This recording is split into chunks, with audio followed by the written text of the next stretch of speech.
You cannot put that much pressure on Shedeur Sanders. I know the weapons are great. I know Shedeur is amazing. You cannot put that much pressure and make it predictable for the opposing defense, knowing that you're going to drop back and throw it 60 or 70 times a game. Hello, welcome to Always College Football with Greg McElroy. Appreciate you guys coming to us from wherever it is you're coming to us from. Some of you guys are on spring break, and we especially appreciate those that are tuning in during their vacation. We've had a couple people tweet in, a couple people send notes, say, hey man, appreciate you helping us get through the drive to wherever it was that we were going to. So appreciate you guys for taking us on vacation with you. Unfortunately, we cannot be there in person, but we'll come to you through either the Spotify or Apple Podcasts. We'll come to you via the ESPN YouTube channel. However, we're getting to you. We're happy that you're here. Thanks again for being with us. Today is Monday, March 18th, and we are deep in the heart of spring football kind of across the country. All parts of the country are now underway for the most part, but there are a few that are getting started today. We'll break down some of those teams with high expectations going into this year. We also need to look back at last week. The new college football playoff. We'll kind of explain what it's going to look like, the financial aspects of it, what it means for the future. We'll talk about the possibility of Fox and the Big 10, Big 12, Mountain West deciding to kind of adventure into a new frontier by prioritizing Friday night football in college football. And we're going to talk about Trev Alberts' move from Nebraska to Texas A&M and what that might mean for the future of Nebraska and of Texas A&M. So let's dive in first with the playoff. New financials that are agreed to across the board. We'll explain what that means next. Couple big news and notes from last week in the sport. Executives from the 10 FBS conferences and Notre Dame, don't want to exclude Notre Dame, they have agreed in the last 4 days to a new contract with ESPN that will begin in 2026, and they've come to terms most notably on the new revenue distribution model and the protections that will be related to a future playoff format. Now, that's the actual lingo, verbatim from the story. Ross Dellinger, I believe, had it first, but they will kind of explain exactly what this means. This was pretty big because there was a time at one point last week where it looked like the ACC and the Big 12 and their presidents would say, no, I don't really like the way that this is working out. We're just so far behind already, and now we're even more behind the SEC and the Big 10. So I wasn't sure if this would be put into place, but the Big 12 and the ACC officially told their commissioners to adopt the new framework. That was the middle of last week. And it's, I think, a big plus because they basically signed up for what might be a financial disadvantage. Now, the new television contract with ESPN is a 6-year extension that'll go through 2031 and is going to pay the CFP, remember those 10 commissioners, their conferences, and the Notre Dame Fighting Irish. They're going to pay $1.3 billion annually, which is about 3 times the amount that the network is currently distributing for the 4-team playoff. Now, those figures were reported a while back, but it will be interesting to see what the protections will look like for the conferences and then how the protections might affect Notre Dame. We got a good look into exactly how that might go down with some of the news that broke last week. Let's start with the money. The money's a huge deal, right? It's ego-driven, right? Because if you have more, you need more. We're providing more value. All those things are accurate. There's no denying that. But we finally have access to what the current payouts and the updated payouts might look like. Currently, most major conference schools receive about $6 million in distribution from the CFP. So basically all the Power 5, they were splitting it pretty much across the board. Everyone was getting around $6 million, which is pretty dang sporty when you take that into account. But now in the new iteration of the playoff deal, the SEC and the Big 10 will see their annual distribution triple and in some cases quadruple into the low $20 million a year mark. Now, I think how to distribute that money was a very contentious process amongst the conference commissioners, a debate that had been going on for weeks and weeks and weeks. And ultimately, they concluded that right now, the Big Ten and the SEC will combine to earn about 58% of the college football playoffs base distribution. So the SEC will get 29%. And remember, they have 16 members. The Big Ten will get 29%. They have 18 members. So the SEC, a slightly larger share of the pie, but not significant enough to really move the needle. And that figure would greatly exceed what the ACC and the Big 12 have with their combined distribution, which is expected to be around 32%. The ACC will get 17.1%, and the Big 12 will receive 14.7%. So remember, the ACC has 17 members, so about 1% each for the ACC schools. And then the Big 12, they have 16 members, so slightly under one for all the 16 members there in the Big 12. And the remaining amount, which is about 10%, that'll be distributed to Notre Dame and the 64 G5 teams that are on the outside looking in, that are basically unaccounted for, and the other independents that are not in G5 programs, that are not considered G5s at the moment. They get a piece of the pie as well. The big key cog in this whole conversation was Notre Dame. They're obviously one of the biggest powers, and anyone that says they're irrelevant is just not currently in touch with where things are in the sport. The Notre Dame Fighting Irish, they have a protection in place where they get guaranteed spot in the playoff if they finish 12th or so. And one thing that's massive too, they're going to see their distribution go from around $6 million a year to now $12.5 million a year. But there is a caveat that includes a financial bonus, meaning if Notre Dame makes the playoff, they get an additional $6 million. So that's pretty significant. When Notre Dame was at 6 to begin with, now they're all the way up to potentially 18.5, and they didn't have to join a conference to do so. It's pretty amazing. Now, how did they end up here? Now, the conference football playoff, or the college football playoff revenue distribution model was largely based on the historic success in the playoff over the last decade. Now, we've had 10 iterations of the 4-team playoff. So the distribution model was largely based off of what you'd done for me lately. And considering the future realignment moves, the SEC and the Big Ten accounted for 72.5% of the college football playoff participants up to this point. That means that basically of all the playoff spots that have ever been handed out, the SEC and the Big Ten, the additions of the SEC and the Big Ten, those 34 schools have accounted for 72.5% of the participation in the CFP. So I think actually that works out pretty good. The SEC and the Big Ten are currently getting 58% of the revenue, but they've actually accounted for nearly 73% of the college football playoff spots. The SEC actually leads right now all conferences with 17 teams that have made the 4-team field when you take into account Oklahoma and Texas. The Big Ten has had 12 teams that have accessed when you take into account their 4 new schools. The ACC has had 7, and the Big 12 has had 2. The 2 that have made it from the Big 12 that aren't named Texas and Oklahoma, that would be TCU, who made it, 2021 or so? Thereabouts? Yeah, give or take. And you look at other teams that would be in the mix, though, and Cincinnati, of course. They made it back in 2021-ish, 2022 for TCU? I don't know. I can't remember. They all run together now.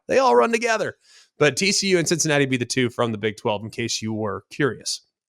Now, another thing that was sidelined right now is how the conference championships are going to factor into everything. Because there was a time there where I was starting to get legitimately concerned that conference championship games would not matter when we move into the 14-team playoff. But it does appear at the moment like they still will have some value because the model for 2026 is still very much up in the air. Now, is it likely that they expand from 12 to 14? Sure. I think that could very much be a real possibility. But right now, nobody really knows exactly what the structure is going to be like if they move from 12 to 14. Now, we know what the 12 team is. That's a 5+7 model. 4 Power 5 champions plus 7 at-large teams. We know that. But the 14 teams up in the air. And a 5+9 model is still very much on the table, meaning the 5 champions, 4 from the Power 5, 1 from the G5, plus 9 at-larges. That's a possibility. There are also multiple automatic qualifiers that are still very much in play, which I am okay with. I'm totally good with automatic qualifiers. I'm just not okay with multiple automatic qualifiers from individual leagues, because if you take the top 2 Big 12 teams, then what's the point of the Big 12 Conference Championship? Take the top 2 ACC teams, what's the point of the ACC Conference Championship? Like, I don't want to see those things go away. But there is a possibility that we get a 3+3, which is 3 SEC teams, 3 Big 10 teams, 2+2, 2 ACC, 2 Big 12, and then +1, +3. 1 G5 +3, that would be the at-large teams. Like, there's a possibility of all those things. There's also a 2+2, 2 SEC, 2 Big 10, 1+1+1, ACC, Big 12, G5, +7 model that's currently under consideration as well. And then one other thing where people get all bent out of shape about is that the SEC and the Big 10, would they automatically receive a first-round bye if we were to move to a 14-team playoff? That has been shelved for the moment, but I actually think that was a bargaining piece with the SEC and the Big 10 saying, yeah, well, we'll give you that chip back. Like, we're not guaranteed the first round bye. That's fine. But we want a little bit more of the equity when it comes to the college football playoff revenue distribution. So I think that was a bargaining play by Greg Sankey and Tony Petitti, and it was played beautifully because it appears like they got exactly what they want. We'll continue to update you with everything that goes on with the college football playoff. It moves the needle as much as anything. So we will continue to help you out with those things. But let's move into a few other things business-wise before we move into some on-the-field stuff. Fox is going to take advantage of an opening right now on Friday nights. Now, Fox is going to feature a Friday primetime college football game on their broadcast network each week beginning this season. Now, what used to occupy that spot was WWE. Now, I watch SmackDown all the time. Like, I thought it was highly compelling. If there wasn't a college football game, like, I was watching SmackDown every once in a while for sure. Well, Fox no longer owns the rights to SmackDown, so there's a big opportunity, a big window available there for the Big 10, the Big 12, and the Mountain West. It'll be really interesting to see exactly how many Big 10 games are played there, how many Big 12 games are played there, and how many Mountain West games are played there. And will they continue to feature games on Big Fox, or will it at one point move potentially to FS1? But Fox's goal is to have the number 1 college football game on Friday, the number 1 college football game on Saturday. That'll be at noon, and then the top-rated NFL game on Sunday afternoon. That's pretty significant. If they can capture Friday, if they can capture Saturday, and if they can capture Sunday, that's massive for Fox on the weekend. Here's the problem that I have with it. Not that great teams might get big windows and big opportunities. But if I were, say, Oregon, and I were playing against, say, Iowa, I'd like for that game to be played on Saturday. Personally, I think it's easier to go to the game. I think you don't have to worry about traffic, especially go to a game. I've called a game at SC on Friday. It was sparsely attended, and they were playing a top 10, top 12 Washington State team that week as well. So it was sparsely attended. So I think it depends on the markets. You don't want to play SC on Friday night. You don't want to play UCLA on Friday night. I think there are other parts of the country that you probably could take advantage of, but you got to be smart with who you put in those Friday night windows. The other thing I'd say too, how many times in the Pac-12 have we seen teams play on Friday night and a conference championship contender gets beat because of the short week? They're on the road. I can remember a few different examples. USC beat Utah. It had to have been 6 or 7 years ago. Washington State beat USC that was led by Sam Darnold at the time. Like, how many times have we seen that team that was a playoff contender out of the Pac-12 lose on Friday night on the road because it's a short week and it was difficult for them to rally, prepare for the trip, and to put their best foot forward? So we've seen this in the past. Now, granted, 12-team playoff, will teams still make the field if they lose on Friday night? Potentially, sure. But I don't think it's going to work for everybody. The other thing I hate about this too, I'm still a fan of high school football.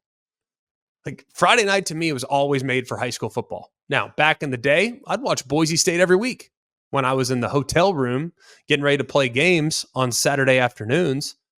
But man, I feel like weekday time slots are really made for the G5 now. Like, I don't need the Big Ten encroaching on the G5. Like Boise, that was huge for their program to get on Friday night every week.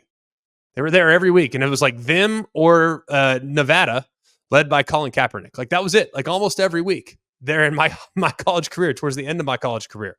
So I feel like the G5. We've seen the MAC and Conference USA play on Tuesdays and Wednesdays. That's been a tremendous success. I want to see the Sun Belt playing more games during the week. I want to see other teams from the G5 and the Mountain West. They're included in this. I'd love for the Mountain West to have opportunities during the week as well. But if the big programs start to play on the middle of the week, then we really take some of the spotlight away from the G5 programs. That's not something I'm totally on board with. But I understand the business aspect of it for Fox, but I don't think this will be something that is universally adopted.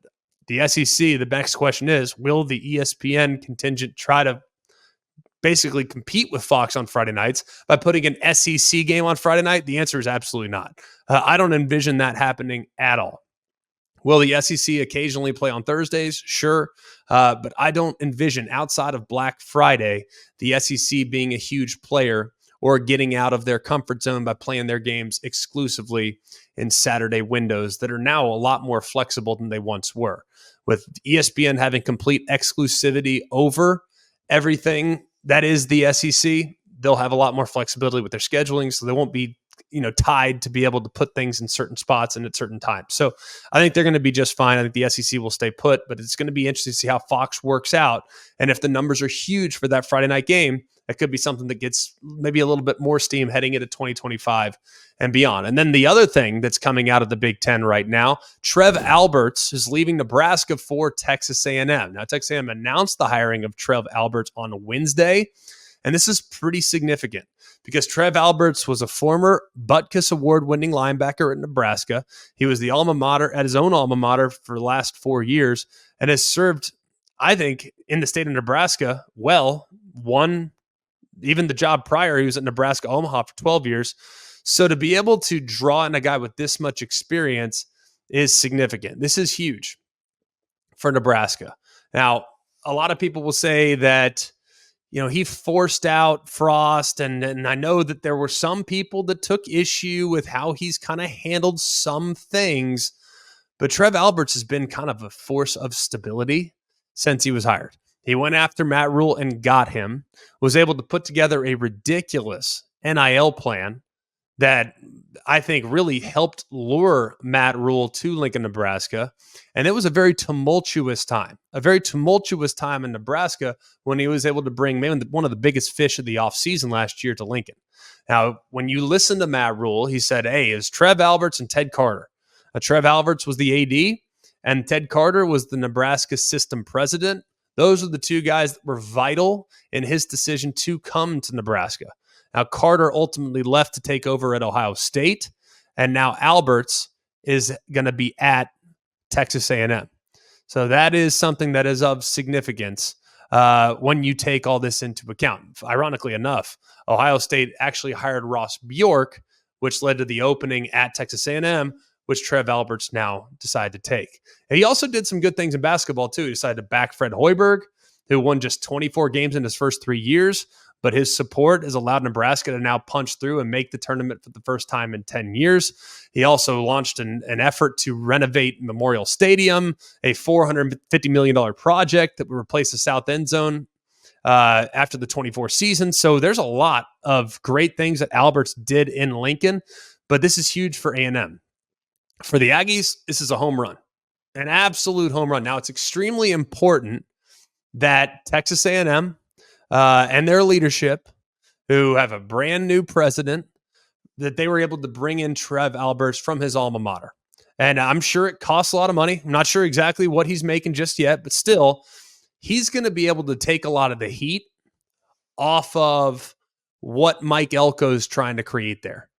If you look at what has gone down in Austin, and I know the Aggies never like to hear about this, but if you look at what's gone on in Austin, Chris Del Conte, the athletic director, he's going to take a lot of the heat and the public pressure and the expectations from boosters, he's able to take that heat off of Steve Sarkisian so Steve Sarkisian could focus on football. I think that's exactly what Trev Alberts is going to do. He's going to take a lot of the heat, all the attention. He's not going to force Mike Elko to be pulled in a bunch of different directions. He's going to be that lightning rod to deal with the boosters, and Mike Elko is going to focus on putting together a championship caliber program. So this is a massive hire for Texas A&M, a huge loss for Nebraska, and now back to the same old instability that might be going on for the Cornhuskers before they fill this void. A lot of teams taking the field this week for their spring practices, and there's some big ones too. There's some really big ones. Some teams that have new head coaches, the teams that are breaking in some new quarterbacks, teams that are trying to reassess what they're doing on defense. There's a lot that we need to break down. So we will right now. We will start with the Texas A&M Aggies. We just talked about them getting a brand new AD.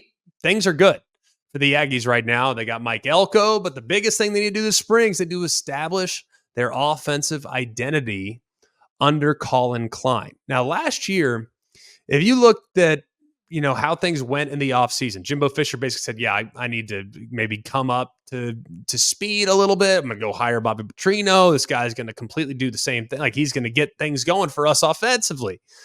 It just never really materialized. Now, quarterback injury didn't help early in the season.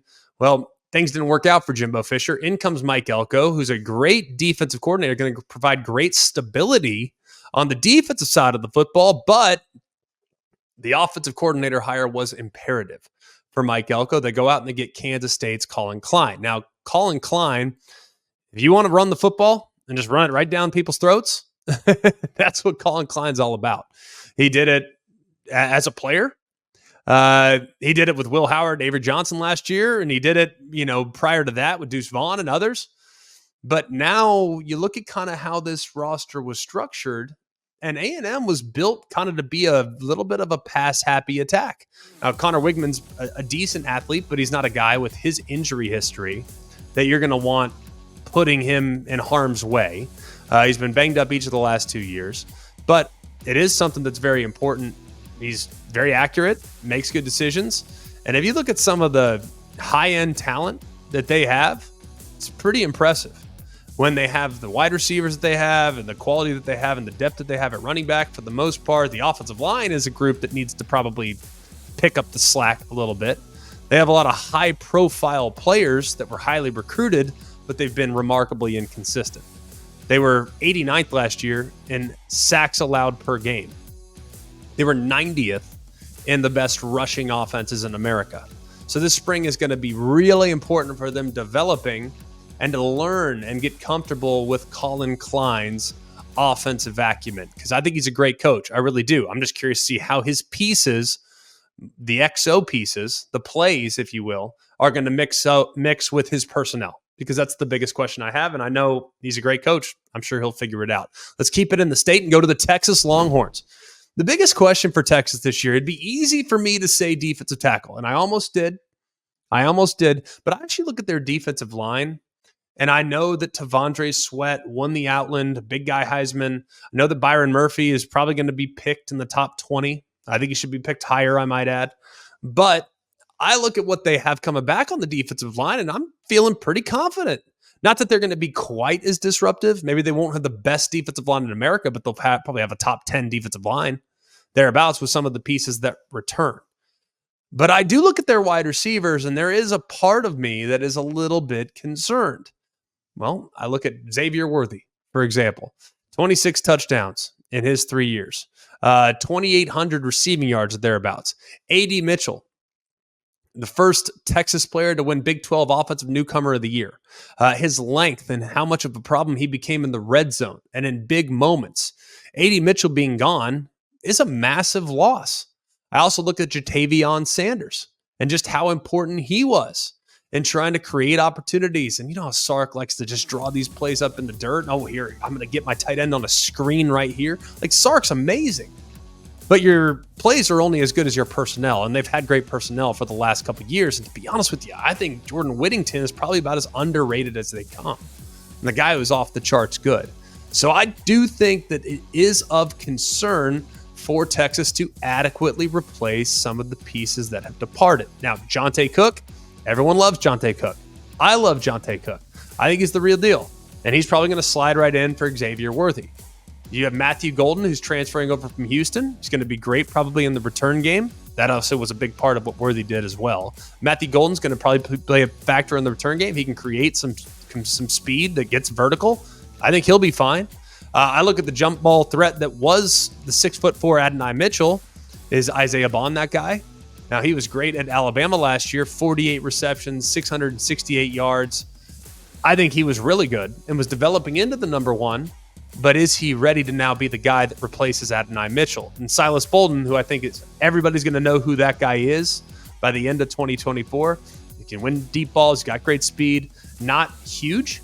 Not a guy that's got great length, but he's a dynamic athlete, so keep an eye on him. You got the length with Ryan Wingo at 6'2", 208 pounds, physically big enough to probably play early in his career. He was a 5-star and should be a factor. And then Amari Niblack as well, the transfer from Bama, who's a tight end, but not quite as big or as physical as Jatavion Sanders, more the wide receiver threat at tight end. So I am looking at those Texas Longhorns. I want to see what the pecking order is at wide receiver and who they will utilize in the red zone the way they utilized A.D. Mitchell and Jatavion Sanders last year. Moving over to a team that is also going to be donning the U and the T in the SEC, and that's the Tennessee Volunteers. Now, everybody has been talking about Tennessee all offseason. The problem is we haven't talked much about their football program. We've been talking about their battle with the NCAA and the recruitment and the transition into Nico Iamaleava. I look at just how it's all going to kind of factor in. Like, don't get me wrong. I think Nico Iamaleava, I think Nico's going to be great. I do. I think he's going to be really, really good. I think he's going to have a great year. I think they have good weapons. I think the offensive line is going to be okay. I am a little curious about the left tackle spot. I think they're going to be fine along the offensive line. I think they're going to be good in the front seven defensively. But I am legitimately interested this spring in watching Tennessee's secondary. Now, I know everyone wants to see Iamaleava, right? Everyone wants to see Iamaleava. I get that. Tons of talent. But if he's torching the secondary in the spring game, is that going to be a little concerning for Tennessee fans? Like, I'm fired up about the quarterback too, but the secondary's had such crazy turnover that there is a little bit of a question mark there. You look at your starters from 2023, they're all gone. There's also a bunch of people that left in the portal. Wesley Walker, Louisville. Tamarion McDonald, Louisville. Danico Slaughter, Arkansas. Brandon Turnage, Ole Miss. Warren Burrell, Georgia Tech. Deshaun Rucker, South Florida. Jack Luttrell, Arizona. Those guys are all out. Then you look at the guys that transferred, that are going to the NFL draft. Kamal Hayden, Jalen McCullough, Gabe Judy Lawley. Those guys all declared for the draft. Now, there are some young players, and they did go to the portal and went and got some guys that might make a difference, like Oregon State corner Jerron McCoy. They're probably going to be all right there at corner. You also have Ricky Gibson, who's a sophomore. You got redshirt freshman Jordan Matthews. You have the Temple transfer Jalen McMurray.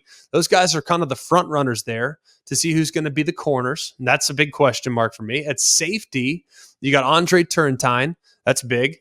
Sophomore John Slaughter, and Middle Tennessee transfer Jacoby Thomas, who should get most of the reps. Now, Jordan Thomas will be at the star spot. So I am really curious to see what the backfield looks like for Tennessee. That was actually a big question for us last year and ended up being a group that I think played pretty well, but that will be a position of emphasis this offseason and one that I'll be watching closely when they take to the field there in their spring game.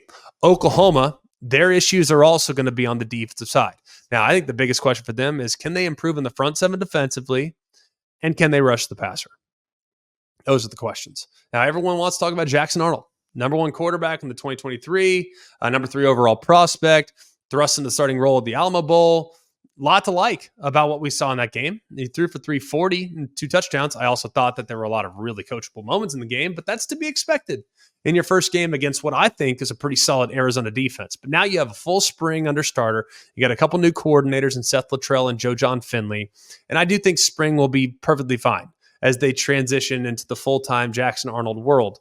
They're going to be good on that side. But you think about the SEC, it's going to de-emphasize their offensive output and put a newfound emphasis in their front seven defensively. And I do think Oklahoma's defense improved drastically in 23. Now, it was better at stopping the run. They lowered their points allowed per game by nearly a touchdown. But in 2024, if you want to play against the best teams in the SEC, that pass rush better be pretty good. And they were good at times, but they could not consistently win with just their front four. Now, Ethan Downs, rock solid. Rock solid. But you got to have Ada Bawara and R. Mason Thomas take some steps to become a significant difference maker there on the edges of the defense. They also got to find that guy that offensive and defensive coordinators alike all look at and say, that dude's a dude. Like, we got to make sure that he doesn't take over the game or we are in big time trouble. That's who they got to find this offseason, and maybe they'll be able to find it. But I think Oklahoma's path to success in the SEC is there. I think they have a good roster. I think they have talent. I think they should be dangerous. But if they want to be a contender, that front seven defensively, and in particular their pass rush, has to go to the next level. Louisville has an excellent pass rush, a really good pass rush. Their front seven defensively should be rock solid, especially along the front four. Man, they return everybody up front for the most part. But offensively, last year was pretty interesting to see where they found their yardage. If you look at Jeff Brom and his history, his time dating back to Purdue, man, he's not a guy that's run the ball with exceptional efficiency. If you look at who they were in this last couple of years running the football at Purdue, they rushed for 30% of their offensive production and 19% of their offensive production. Those were by rushing the football. That's how skewed towards the pass they were when he was at Purdue. Now, it adjusted drastically at Louisville last year, where their run game accounted for 43% of their offensive production. That was massive. I also think that Jeff Brom wants to create balance. I just think at Purdue, they couldn't recruit linemen, and the Big Ten, it's hard to run the football. All right, simple as that. But you look at what they had last year, Jawar Jordan became the first running back to rush for over 1,000 yards since 2019 for Louisville. Like Jawar Jordan, Penny Boone was statistically one of the nation's best running backs last year. Really good. Jordan was one of the best last year. Now you got Donald Chaney that joins with Boone. You also got the returners in Maurice Turner and Kewan Brown. There's a lot to feel good about with the depth of what they have at running back. The one question you have, though, is the quarterback. You know you're going to be able to run the football. They did that last year. Tyler Shuck, likely going to be the starting quarterback, but he does have some injuries in his history. And at this point, he's not 100% healthy, but it will be curious to see if Brady Allen can challenge. He's the transfer from Purdue last year to stay with Brom. He didn't do a whole lot last year, but Pierce Clarkson is the highly touted four-star guy that helped keep the 2023 class together. Everyone and their brother loves this guy. So it'll be really interesting to see if Brady Allen and Pierce Clarkson can challenge Tyler Shuck and see if he can close the gap there on whoever the starting quarterback's ultimately going to be. At Illinois, the biggest question is, how do you replace Johnny Newton and Keith Randolph? I mean, Johnny Newton, if you watched Illinois last year, it's like, how is Johnny Newton? I'm looking at these draft projections, right? And Johnny Newton's coming in like mid-20s, high 20s, low 30s. Like, dude, did you watch that guy? Because if I could have a guy in the draft, I want to take roll the dice on Johnny Newton as an interior presence. But he's got a chance. I mean, an outside shot, but he does have a chance to be in the top 10. And that would be something. That would be really something. But if you watch Newton and Randolph, frankly, they just completely took over the games. Now Randolph, occasional injuries, and you look at the absence that Newton had on the defensive line in the Wisconsin game. How does Illinois replace those pieces from a year ago? Now, they've retooled pretty well the last couple of years. They've gone out and they've added some transfers like Anise Sledge from Auburn, Anthony Johnson from Youngstown State. Sledge didn't play much at Auburn, but was a top 50 recruit back in 2022. And Johnson had 25 tackles, 6.5 tackles for loss, and 4 sacks in 2022. They also picked up an edge player in Josiah Knight, who hopefully will be a guy that might be able to step in time. And they went to the JUCO ranks to bring in another edge guy in Daniel Brown. And Brown was the highest ranked outside linebacker coming out of JUCO last year out of Hutchinson CC. So it'll be interesting to see how that all works, because Sledge, Johnson, Brown, they might slot right into the front seven defensively, but can they adequately replace Johnny Newton and Keith Randolph? That, I think, will be a massive question mark. Florida State was this close to making the college football playoff last year, and in large part due to just how dominant they were along the front defensively. The defensive front was arguably the best in the country at the end of the year. They tied for third in the nation with 46 sacks, and they were number 7 nationally with 100 tackles for loss. The performance that they put on against Louisville in the ACC championship game was like one of the best performances I've seen from a defensive line, but they just completely took over the game from start to finish. And the pass rush was out of control good. The secondary was excellent, but now you have to replace some guys that took over that game. Jared Verse, Braden Fisk, and Fabian Lovett are all gone. Now, the duo of Joshua Farmer and Daryl Jackson at defensive tackle, I think has a chance to be one of the better groups in the ACC. Patrick Payton returning out of a brief moment in the portal. Great to get him back. Byron Turner Jr. returns as well. So they added also 3 big additions from the portal. Marvin Jones, I think, has a chance to be this year's version of Jared Verse. A guy that kind of comes with not highly regarded, but comes from somewhere, and maybe like Jermaine Johnson before him. Jermaine Johnson transferred from Georgia to Florida State, became a first-round pick, and a great player for the Seminoles. I could see that being the type of trajectory that Marvin Jones displays this year. Duro Ajayi also has a chance to, I think, be a really good player. And Lolo Hea, those are 2 guys as well that they got out of the portal that could be difference makers. Now, remember, Jones Jr. was a 5-star. Now, 5-star player. And Duro Ajayi was pretty dang big for a guy that can move as well as he does. And Lolo Hea was a second-team Pac-12 selection a year ago. So this group, I think collectively, maybe they won't have quite the same level of star power that they had last year, but I do think they have a chance to collectively be just as good in many ways, even though Jared Verse's absence will be almost impossible to account for. The biggest thing holding USC back right now is their front 7 defensively. Now, it's been about 4 months since Lincoln Riley said that he wanted to get bigger. He wanted to get more physical, which is a huge shift in philosophy from where they were under the defensive coordinating of Alex Grinch. He wanted smaller, quicker, more disruptive players on the front. Well, Lincoln Riley wants to adjust and become a team that's probably going to be capable of holding up in the Big Ten. Imagine that. So they've had to gain a lot of weight all off season. And Benny Wiley, their strength and conditioning coach, I know they've been hard at work trying to add weight across the board in the front 7. Now they got to find some big body dudes. Maybe they will. Maybe Dijon Lafitte. Can he add to his already 300-plus pound size? What about Isaiah Rakes, the transfer? Is he capable of growing and being bigger and more disruptive without losing some of that agility? Bear Alexander, by all accounts and listening to reports, he's up 10 pounds, which is pretty significant going into the spring. The other thing I'm looking at, too, is Matt Entz. Matt Entz left North Dakota State to become the linebacker coach at USC. Probably one of the biggest wild cards, but the guy's got 2 national championships as a head coach. All right. So we know that he can coach. We know that. And he's inheriting the biggest question mark on USC's defense and a group that collectively has struggled for a really long time. If you watch SC, you knew what you were going to get by the linebackers. You're going to get missed assignments. You're going to see poor run fits. You're going to see general inconsistency. You're going to see missed tackles. Like, you saw it all the time. So it became a culture issue, clearly. And Matt Entz has done great since he stepped on campus. When he took the podium, this introductory press conference, you're like, all right, now we're shaking. But putting it on the field is going to be something that's going to be completely different. And the linebackers are very, very important to D'Anton Lynn's scheme, meaning there's a lot of pressure on Entz and there's a lot of pressure on the new defensive coordinator, D'Anton Lynn.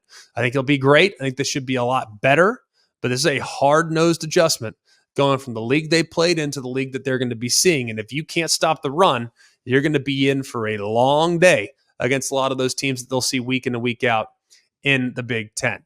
Virginia has arguably the most intriguing quarterback competition in the entire southeastern part of the United States. You're going to say, that's crazy. That's Looney Tunes. I'm telling you, keep an eye on this quarterback competition. It's Tony Muskett against Anthony Colandrea. It's a huge question. Now, Muskett's a senior, but I'll tell you what, man, Colandrea, He showed some bright spots last year as a freshman.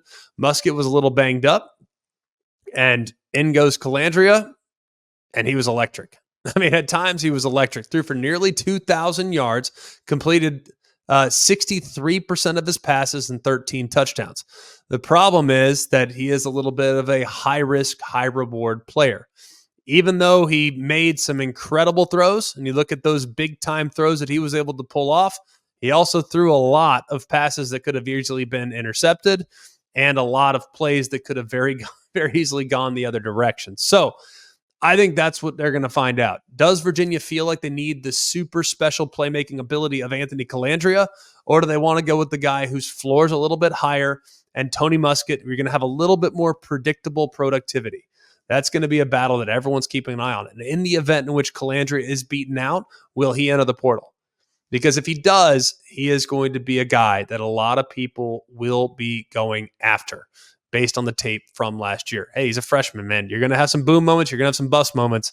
I'll tell you what, if he can eliminate a few of those bust moments, you're going to be in a great spot with him as a long-term player in your organization. Iowa, they had a lot of bust moments on the offensive side last year. Now, the big question is, what does Tim Lester's offense look like? Now, he didn't give us any specific answers. He didn't give us a lot of specifics on what their offense is going to look like when they install this new offensive identity. But one thing that Lester has said is that he cares so greatly about the relationships there with the offensive players. And he can't at this point tell you what they're going to look like because he doesn't know his personnel just yet, which is good. Don't go in and try to force a square peg into a round hole. The one thing we do know is that the quarterback situation is for the most part taken care of. Now, Cade McNamara's health has been impactful the last couple of years. He's not had a fully healthy season since 2021.